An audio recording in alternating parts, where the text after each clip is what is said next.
Bismillahirrahmanirrahim. Assalamualaikum warahmatullahi wabarakatuh. Alhamdulillahirabbil alamin wassalatu wassalamu ala asyrafil anbiya'i wal mursalin sayyidina wa maulana Muhammadin wa ala alihi wa sahbihi ajmain, amma ba'd.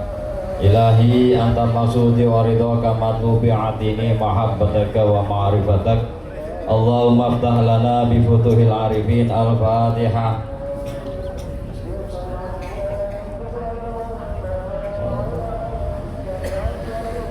Yang saya hormati Bapak Camat Jati beserta seluruh jajaran, yang kami hormati Bapak Kapolsek Jati beserta seluruh anggota, yang saya hormati Bapak Dan Ramil Jati beserta seluruh anggota, para kepala desa dan perangkat desa sekecamatan Jati, dan hadirin semuanya yang hadir, yang mohon maaf saya tidak hafal semua undangan yang hadir, yang berbahagia. Alhamdulillahirrahmanirrahim, pada malam hari ini kita ditakdir oleh Allah Subhanahu wa Ta'ala untuk bisa bersama-sama kumpul di halaman Kecamatan Jati. Mudah-mudahan kita semua senantiasa mendapatkan berkah barokah dari Allah Subhanahu wa Ta'ala. Amin ya rabbal alamin. Bapak Ibu semuanya, tidak panjang lebar karena kami diberi waktu Pak Camat 30 menit untuk menyampaikan beberapa hal. Mudah-mudahan apa yang kami sampaikan ini menjadi manfaat buat kita semuanya. Namun sebelumnya saya ingin kita bersemangat dulu Bapak Ibu semuanya. Merdeka! Merdeka! Merdeka! Baik, terima kasih. Dan karena malam hari ini kita harus fokus, saya ingin mengetahui fokus Bapak Ibu semuanya, biar kita sama-sama nggak ngantuk dan fokus pada acara malam hari ini dan mendapatkan hasil manfaat. Untuk mengetahui fokus tersebut, saya mohon izin semuanya Bapak Ibu, tangan kanannya diangkat. Ya, yang masih ada tangan kanan coba diputar-putar ya biar nggak ngantuk. Perhatikan di depan dalam menghitungan 3, silakan 1, 2, 3 tangannya diletakkan di dagu. Tangannya diletakkan di dagu, Pak. Dagu, Pak. Dagu, Pak. Iya, masya Allah. Di dagu, Pak, masih percaya diri dagunya di sini ya. Padahal dagunya di mana, Bapak Ibu? Di sini, iya. Kenapa kok banyak, hampir 90% diletakkan di sini dagunya? Karena melihat contoh. Maka seorang pemimpin itu yang dilihat adalah perbuatannya, bukan ucapannya. Tepuk tangan untuk kita semuanya. Baik Bapak Ibu semuanya, tadi sedikit dikenalkan oleh Bapak Camat ya. Nama saya Alif Nasruddin. Alhamdulillah saya berada di Desa Tanjung Karang bersama Pak Inggi Sumarno. Beliau adalah penasehat saya. Mohon izin Bapak. Dan alhamdulillah sebelum saya masuk Kudus, saya sempat menulis 3 buah buku. Sukses Mulai Is My Life, Apakah Profesi Kemuliaan, dan Get Connected. Alhamdulillah ya, masih dipercaya untuk menjadi tour leader di sebuah travel di Jakarta, dan pernah mendapatkan certified Speak to Change dari Akademi Trainer Jakarta. Dan ini buku-buku yang pernah saya tulis Bapak Ibu semuanya. Dari 3 buku ini yang masih tersisa hanya buku kedua, karena waktu itu stoknya masih banyak ya. Kalau buku pertama sama ketiga sudah habis. Dan ini aktivitas saya sehari-hari saat ini menjadi satpam di Pondok Pesantren Nun. Sugeng Rau Pak Kiai, mohon izin. Baik, kita lanjutkan Bapak Ibu semuanya. Nah, tadi acaranya renungan suci, tapi undangan yang diberikan kepada saya mohon memberikan pembekalan motivasi. Nah, akhirnya saya buat slide sederhana ini, mudah-mudahan bisa manfaat. Maka kami Bapak Ibu semuanya ingin menyampaikan tentang 3 langkah mudah hidup bahagia dan penuh makna. Bapak Ibu semuanya, kalau saya ingin bertanya kepada Bapak Ibu semua yang hadir di sini, maukah Anda dalam kehidupan karir pekerjaan di kantor rasanya susah, nggak bisa naik pangkat, ada aja masalahnya? Di keluarga juga demikian, keluarganya berantakan, nggak ada kasih sayang, bahkan sampai nanti ibaratnya di akhirat hidupnya susah. Mau? Ada yang mau? Nggak ada. Kalau yang kedua, maukah Bapak Ibu semuanya karirnya bagus, di kantor hebat, jabatannya dapat, semuanya lancar, tapi kehidupan di rumah berantakan, bahkan untuk ibadah nggak bisa, pada akhirnya nanti di akhirat disiksa? Mau? Nggak mau. Kalau yang ketiga, Bapak Ibu karirnya agak susah, karirnya macet, naik pangkat dah naik, rezekinya gitu aja, tapi rumah tangga harmonis, anak-anak solih-solihah, dan nanti insya Allah masuk surga. Mau? Tapi pekerjaannya susah. Mau? Nah, ini mulai agak mikir nih ya, masih mending lah pokoknya di akhirat. Nah, kalau ada yang keempat, Bapak Ibu semuanya, maukah Bapak Ibu semuanya karirnya lancar, pekerjaannya lancar, rezekinya lancar, keluarganya bahagia, dan nanti di akhirat masuk surga? Mau? Yes. Mau? Kalau mau, insya Allah akan saya sampaikan 3 langkah mudah sederhana agar kita mencapai bahagia dunia dan akhirat. Bapak Ibu yang dirahmati Allah, 3 langkah mudah. Yang pertama adalah temukan makna. Temukan makna hidup dan makna dalam pekerjaan kita atau profesi kita. Berdasarkan data dari WHO, angka bunuh diri tahun 2024 itu mencapai 720.000 kasus bunuh diri. Kalau saya hitung-hitung tadi, itu berarti setiap 60 detik ada 1 orang bunuh diri. Setiap 60 detik ada 1 orang bunuh diri. Tadi dari mulai pembukaan sampai sekarang udah berapa menit? Berarti sudah berapa orang yang bunuh diri? Pertanyaannya adalah, apakah orang-orang yang bunuh diri itu orang-orang yang susah, orang-orang yang miskin, orang-orang yang melarat? Ternyata tidak. Justru yang melakukan bunuh diri adalah banyak orang-orang yang kaya, orang-orang yang sudah terkenal, tapi hidupnya tanpa makna. Dunia sudah dikejar, semuanya sudah didapatkan. Ketika semuanya sudah didapatkan, mereka bingung mau ngapain lagi. Ya. Maka orang-orang yang ada di sini pasti pada kenal nih kalau seusia kita. Ada Marilyn Monroe ya, ada ini vokalisnya Nirwana Kukuben. Ya. Dia tembak sendiri kepalanya setelah konser. Harta ada, kaya raya, terkenal, tapi mengakhiri hidupnya dengan bunuh diri. Berarti ada yang salah di dalam hidup. Maka para hadirin semuanya, Buya Hamka mengatakan, kalau hidup sekedar hidup, kera di hutan juga hidup. Kalau kerja sekedar kerja, kerbau di sawah juga kerja. Artinya kalau kita hidup hanya sekedar makan, minum, kerja hanya sekedar kerja tanpa makna, maka kalau kita hanya seperti itu, mohon maaf, saya khawatir nanti kalau udah masuk masa pensiun kita masuk golongan P16. Apa itu P16 Bapak Ibu? Pergi pagi, pulang petang, pantat peot, timbul pegel, pala pusing, penghasilan pas-pasan, pas pensiun penyakitan. Ada yang mau masuk golongan P16? 16 ya sih tadi. Terus pokoknya itu lah ya. Pergi pagi, pulang petang, pantat peot, timbul pegel, pala pusing, penghasilan pas-pasan, pas pensiun penyakitan. Maka agar kita tidak merasakan itu dan kita memiliki makna dalam hidup dan pekerjaan kita, pada malam hari ini saya akan memberikan contoh bagaimana kita memaknai profesi kita. Contoh, di gambar yang sebelah sini ada petugas kebersihan. Volumenya kecilin dikit mas ya. Kalau kita petugas kebersihan, kalau kita lihat pekerjaannya bersama sampah, tiap hari hanya ngambilin sampah, maka petugas kebersihan ini kalau tidak mampu mengambil makna dari pekerjaannya, pasti dia nggak percaya diri. Kalau ditanya anaknya, Pak, Bapak pekerjaannya apa? Adalah anak pokoknya. Kenapa? Karena tidak percaya diri. Tetapi ketika petugas kebersihan ini mampu memberi makna dari pekerjaannya, contoh, nah, Bapak ini profesinya luar biasa. Bapak ini petugas kebersihan. Coba bayangkan, ketika sampah-sampah di rumah itu tidak Bapak ambil, sampah-sampah itu dibiarkan, apa yang terjadi? Maka akan bau.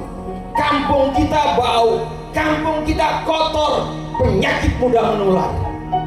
Maka anakku, kalau dokter bisa menyembuhkan orang sakit, maka bapakmu bisa menghindarkan orang dari penyakit.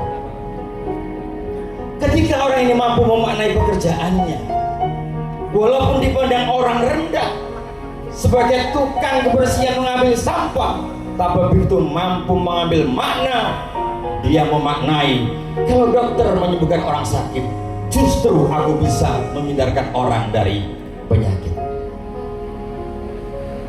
Contoh yang lain,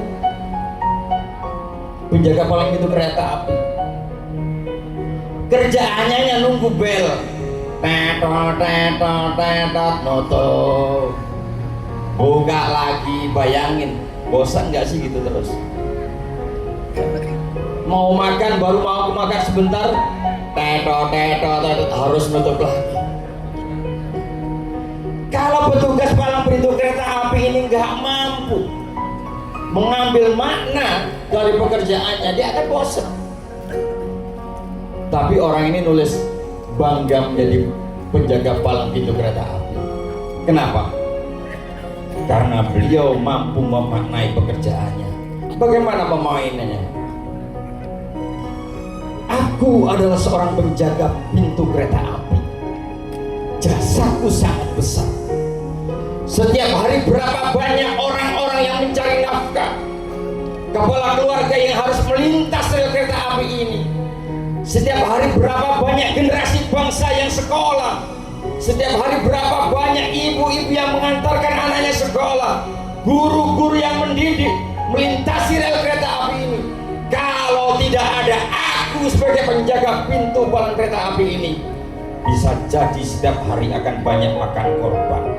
Maka tugasku sebagai penyelamat orang-orang yang mencari nafkah, tugasku sebagai penyelamat anak-anak yang sekolah, tugasku sebagai penyelamat ibu-ibu yang mengantarkan putra-putrinya di sekolah, maka hidupnya sangat berarti, pekerjaannya sangat bermakna, hidupnya akan bahagia. Bahagia ukurannya bukan berapa banyak uang yang kita dapatkan, tapi seberapa besar manfaat hidup kita, seberapa kita bisa bermakna buat orang lain. Pertanyaannya adalah,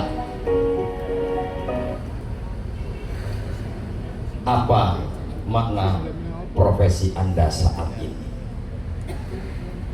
Sebagai seorang ASN, sebagai seorang pegawai di kecamatan, melayani masyarakat satu kecamatan, sebagai kepala desa dan perangkat desa, melayani orang satu desa, sebagai keamanan TNI Polri, menjaga keamanan bangsa, melayani masyarakat.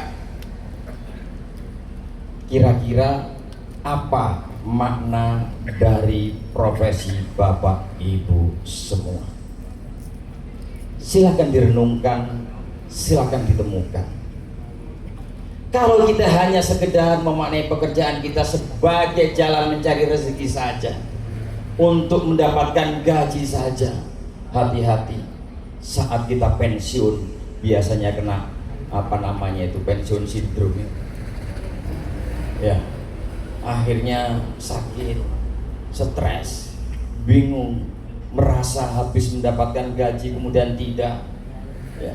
Ini yang banyak terjadi Bapak Ibu semuanya. Kenapa?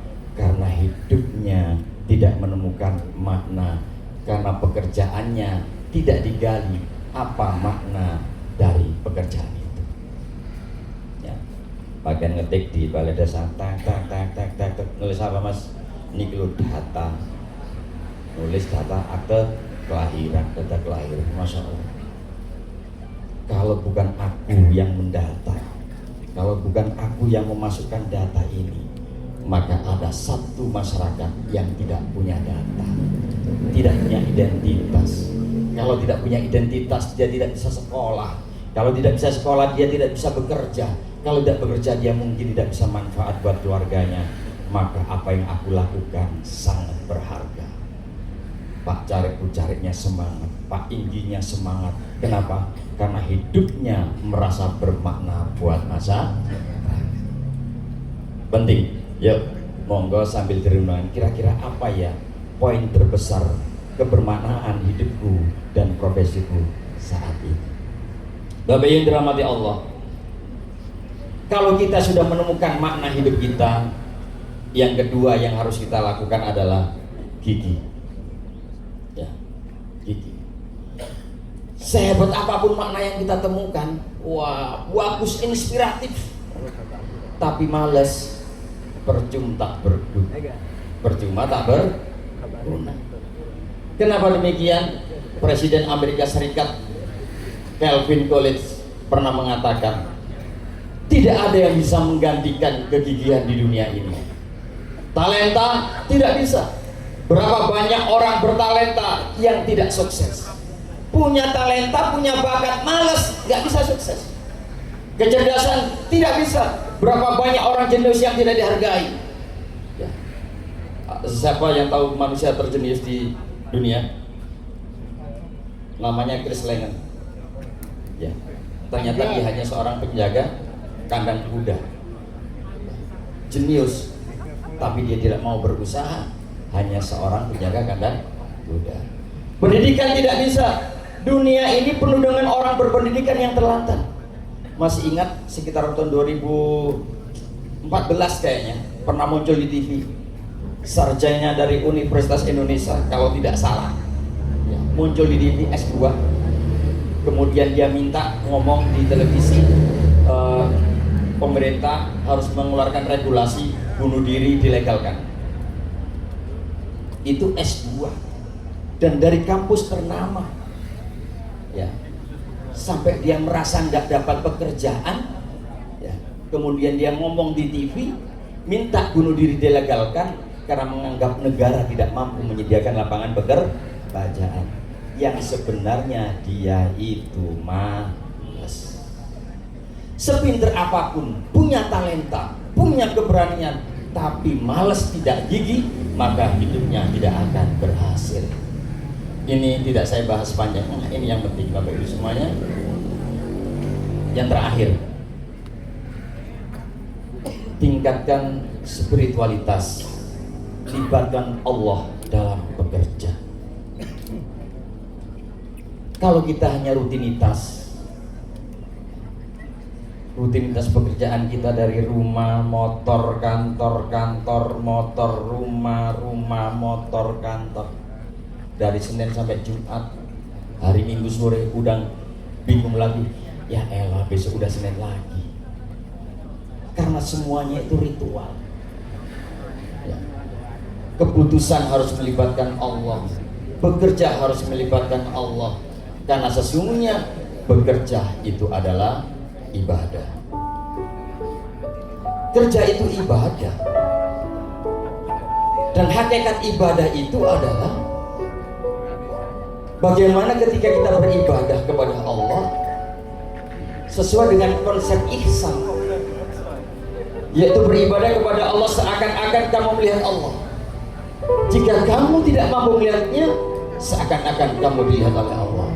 Anta budallah ka'annaka tarahu, fa illam tarahu fa innahu yaraka. Kerja itu ibadah.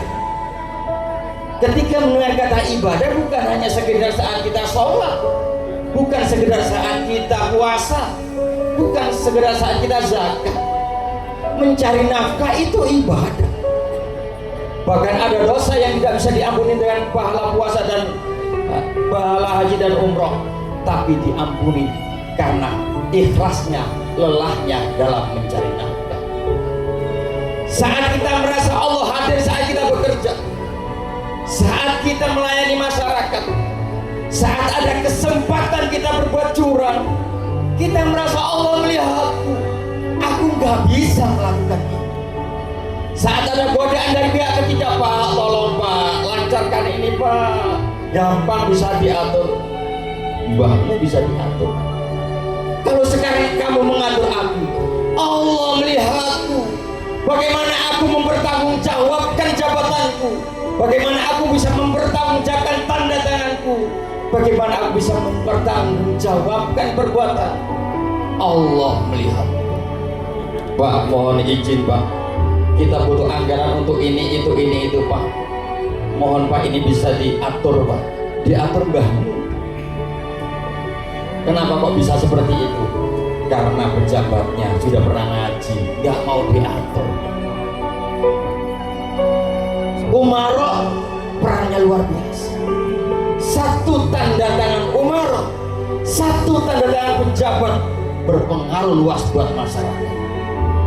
Bapak Ibu masih ingat di Surabaya ada lokalisasi namanya Doli, namanya juga udah Doli sesat.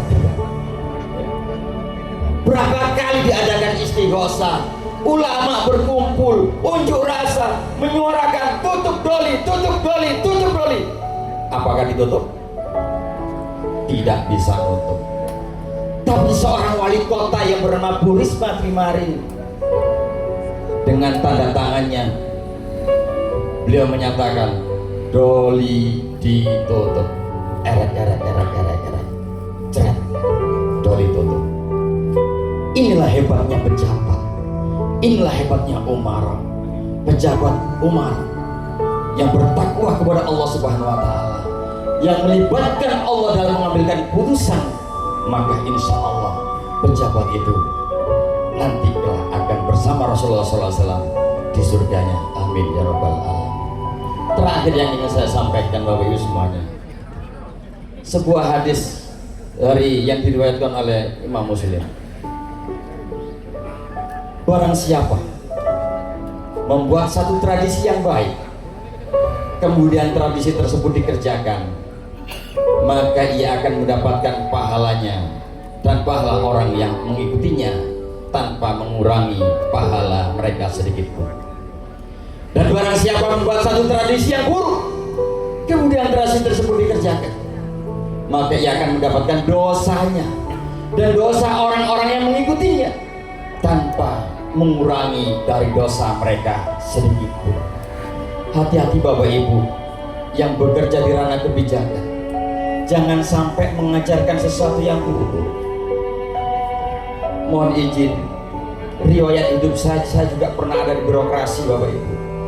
2004 sampai 2009 saya pernah dapat amanah menjadi ajudan ketua DPR di Kabupaten Sidoarjo. Saya paham birokrasi, saya paham tentang keuangan, saya paham bagaimana membuat nota, saya paham bagaimana sulitnya menyelesaikan apa yang sudah dianggarkan dengan kwitansi yang ada. Bapak Ibu, kalau sampai kita mengajarkan keburukan, ngene lho carane ngapusi ibu, kwitansinya ngene lho carane ibu, wis gawe stempel anyar, stempel catering, sing penting ono stempel. Sebuah kebiasaan buruk, dan kemudian orangnya pensiun, kebiasaan buruknya masih diteruskan. Orangnya mati, kebiasaan buruknya masih diteruskan. Parahnya lagi, orang yang diajari tadi mengajarkan lagi kepada pejabat berikutnya. Jariah dosa mengalir ila yaumil qiyamah. Tetapi ketika kita mengajarkan kebaikan, wahai para karyawanku semuanya, mulai sekarang kantor kita absennya di musola, sholat duha. Sebelum beliau menjabat gak ada sholat duha di musola. Beliau menjabat, sekarang sholat duha semuanya. Datang sholat duha. Beliau udah pensiun, sholat duhanya masih jalan. Dan yang diajarkan mengajarkan lagi. Terus seperti itu, Masya Allah. Orang seperti ini di kuburnya akan kaget-kaget terus. Kenapa kaget? Dibangun di malaikat, ada orang sholat duha, nih pahalamu. Ada orang sholat duha, nih pahalamu. Ada orang sholat duha lagi, ini pahalamu. Nikmat kubur terus. Jariah kebaikan berjalan ila yaumil qiyamah. Maka hati-hati Bapak Ibu semuanya. Indonesia merdeka bukan dari sebuah hadiah. Indonesia merdeka adalah dari perjuangan, Indonesia merdeka, patut kita syukuri dengan mengisi perjuangan dengan sebaik-baiknya, menjalankan tugas kita sebagai aparatur negara dengan sebaik-baiknya. Dan pertanyaan yang paling dalam, jika hari ini adalah hari terakhir kita menjadi abdi negara, apakah saya sudah meninggalkan sesuatu yang bermanfaat bagi rakyat? Merdeka bukan berarti bebas melakukan apa saja. Kemerdekaan sejati bukan kebebasan untuk mengejar kepentingan diri sendiri. Kemerdekaan adalah ketika kita mampu membebaskan diri dari keserakahan, kemalasan, kesombongan jabatan, penyalahgunaan kekuasaan, kepentingan pribadi, dan mentalitas ingin dilayani. Karena seorang abdi negara, abdi rakyat yang merdeka adalah yang mampu berkata, saya tidak bekerja karena takut pada atasan, saya bekerja karena takut mengecewakan Allah. Saya tidak melayani karena ingin dipuji, saya melayani karena ada amanah rakyat di pundak saya. Mulai besok, ketika kita masuk kantor, jangan hanya berkata, saya berangkat bekerja, tetapi katakan dalam hati, ya Allah, hari ini Engkau kembali memberiku kesempatan untuk mengabdi. Ketika membuka pintu kantor, ya Allah, jadikan tempat ini tempat aku memberikan manfaat. Ketika melayani masyarakat, ya Allah, jadikan tanganku sebagai jalan pertolongan-Mu. Ketika mengambil keputusan, ya Allah, jauhkan aku dari kepentingan pribadi dan dekatkan aku kepada keadilan. Dan ketika menerima gaji, ya Allah, jadikan rezeki ini halal, berkah, dan sebanding dengan amanah yang telah aku tunaikan. Saudaraku para abdi negara, mari kita pulangkan makna kemerdekaan ke dalam hati. Dirgahayu Republik Indonesia. Mari kita isi kemerdekaan ini dengan pengabdian. Mari kita jadikan pekerjaan sebagai ibadah. Mari kita jadikan jabatan sebagai amanah. Mari kita jadikan pelayanan sebagai jalan dekat kepada Allah. Dan mari kita buktikan bahwa abdi negara, ASN, bukan sekedar aparatur sipil negara, tetapi manusia yang siap menjadi pelayan bagi rakyat dan khalifah yang membawa kemaslahatan di muka bumi. Merdeka, merdeka dari kepentingan diri, merdeka dari keserakahan, merdeka dari kemalasan, merdeka untuk mengabdi, merdeka untuk memberi manfaat, merdeka untuk Indonesia. Terima kasih, kurang lebihnya mohon maaf. Assalamualaikum warahmatullahi wabarakatuh.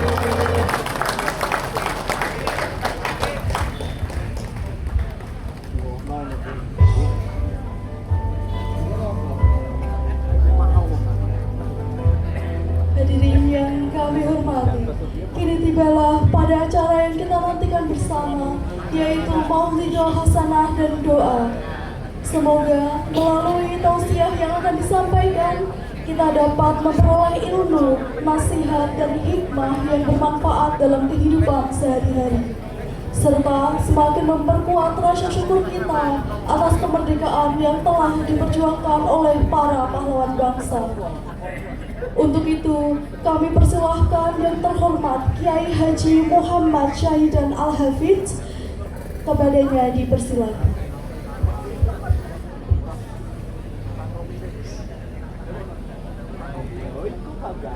Assalamualaikum